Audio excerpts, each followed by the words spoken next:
So first, let's go to the business registration. So, lagi ito yung unang tanong sa akin.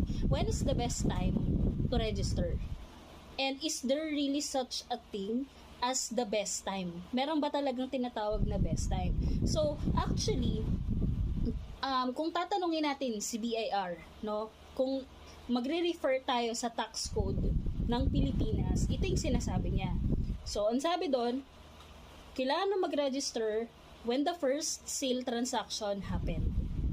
Kung may benta ka, nakabenta ka na, you need to register.